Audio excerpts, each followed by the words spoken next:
ॐ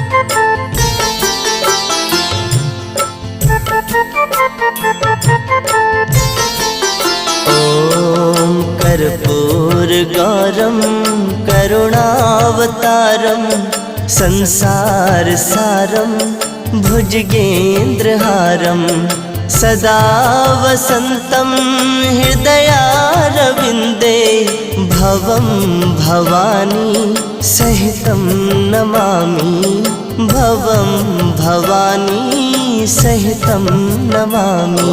ॐ कर्पूरगौरं करुणावतारं संसारसारं भुजगे